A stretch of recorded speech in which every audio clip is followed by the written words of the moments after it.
Hi friends, welcome to என் சமையல் உலகம். இன்றைக்கி நம்ம சேனலில் ரொம்பவே யூஸ்ஃபுல்லான டிப்ஸ் தாங்க பார்க்க போகிறோம். வீடியோ ஃபுல்லாக ஸ்கிப் பண்ணாமல் பாருங்கள். உங்களுக்கு பிடிச்சிருந்துச்சுன்னா லைக் பண்ணுங்கள்.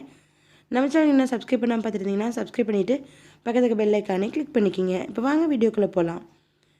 எப்போவுமே குழந்தைக்கெல்லாம் தனியாக நம்ம பருப்பு இந்த மாதிரி காய்கறியெல்லாம் போட்டு வேக வச்சு சமைச்சு கொடுப்பேங்க.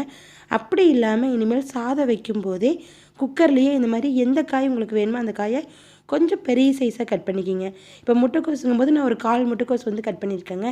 இதே கேரட்டு, பீன்ஸ் அந்த மாதிரி எதாக இருந்தாலும் அந்த தோலையும் அந்த 2 பக்கம் இருக்கிற காம்பையும் கட் பண்ணிவிட்டு உள்ளே சேர்த்து எப்பவும் போல் தண்ணி சேர்த்திக்கலாங்க. தண்ணியெல்லாம் சாப்பாட்டோட அளவே தான்.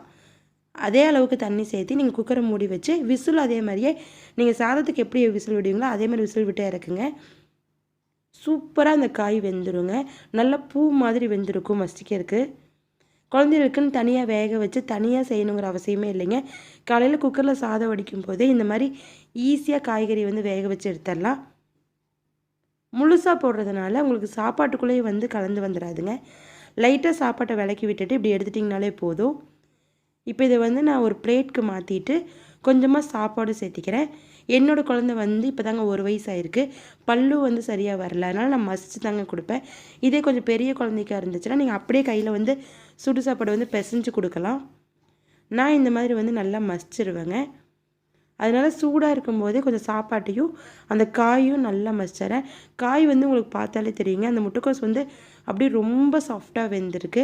மசிக்கிறதுக்கே எவ்வளோ சூப்பராக வருது பாருங்கள். இதே நம்ம பிசைஞ்சு சாப்பிட்ற மாதிரி இருந்துச்சுனாலும் ஈஸியாக இருக்குங்க. நல்லா மைய பிசைஞ்சு கொஞ்சமாக நெய்யும் உப்பும் போட்டு கொடுத்தீங்க அப்படின்னா குழந்தைகள்லேருந்து பெரியவங்க வரைக்கும் எல்லாருமே விரும்பி சாப்பிடுவாங்க. காய்கறி வேண்டான்னு சொல்கிற குழந்தைய கூட அவ்வளோ விருப்பமாக சாப்பிடுவாங்க. நான் நல்லா மசித்ததுக்கப்புறமா கொஞ்சமாக உப்பும் லைட்டாக மட்டும் பெப்பர் தூள் சேர்த்திக்கிறேன் அந்த கார டேஸ்ட்டுக்காக. இப்போ அதையும் சேர்த்து நல்லா மசிச்சு விட்டுறேங்க.